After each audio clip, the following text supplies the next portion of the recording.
So we get a lot of questions from customers on how to properly install a ring-in-ring friction saver. So we're going to walk through the steps of how you actually do that. A couple of things about a ring-in-ring or any type of friction saver for climbing systems. One, it's going to give you a consistent friction no matter what tree you're in. So if you're climbing on a natural crotch, if you go from one tree to the next, they may have different bark, the diameters of the limbs are going to be different, so you're constantly having to fight that type of friction. It's going to change from tree to tree.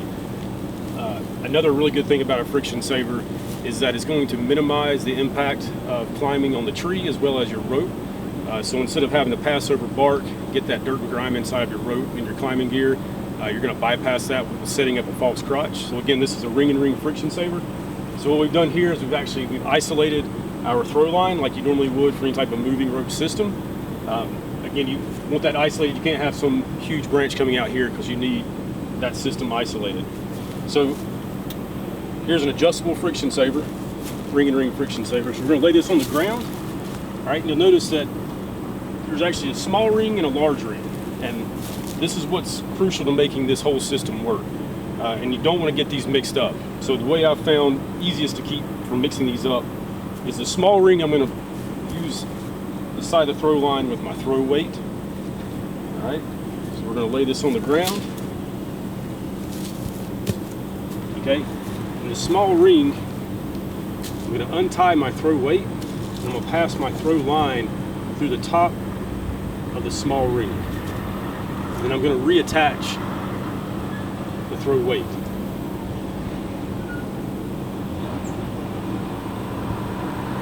I want to make sure that this throw weight, that there's no way for this throw weight to bypass through the small ring. Okay, if it gets hung up in there, when we go to flip this over the branch, the throw weight's not going to want to come back down to the ground, so then we've got our throw line, throw weight, and ring-in-ring friction saver stuck in the tree, which is not what we want. So we have the small ring right here with our throw weight, and we're going to take the remaining throw line we have in our cube, in our bag, however you decide to store it.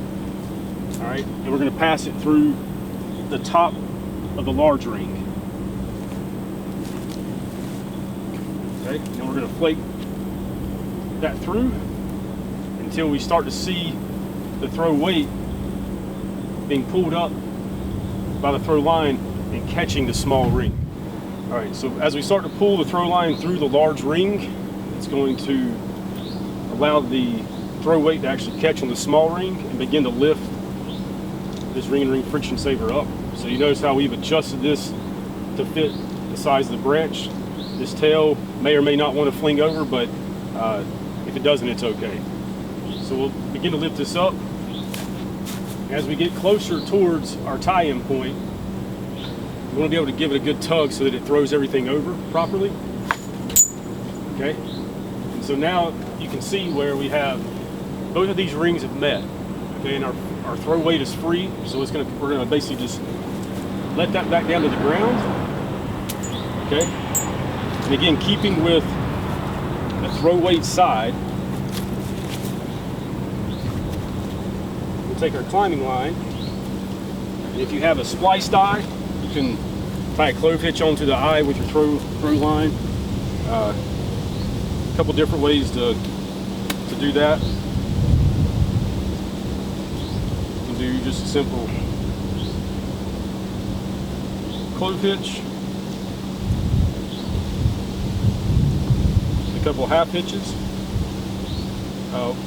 One little trick I've learned is towards the top end of this, you want to put another half hitch really close to one another, and that'll actually help to prevent this end from wanting to bend as it goes through the ring.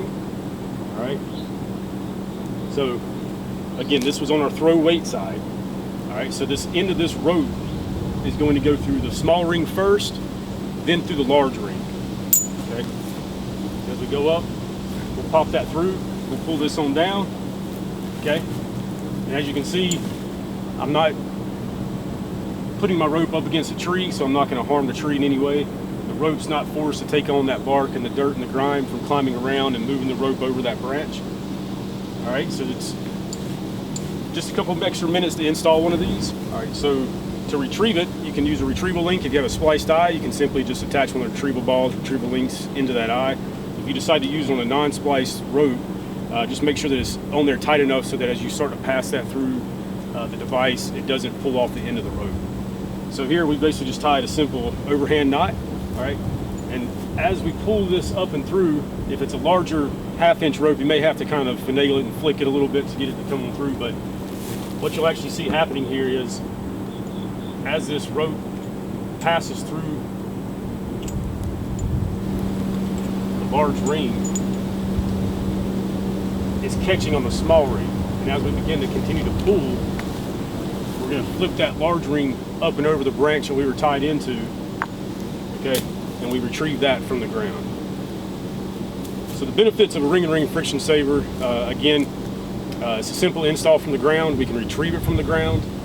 It doesn't matter what tree we're in, we're always going to have relatively the same friction, so we don't have to worry about switching that up in our climbing system from tree to tree. And it's also going to protect the tree itself as well as our gear, because again, we're not having that interface between the branch and our climbing system, our climbing rope.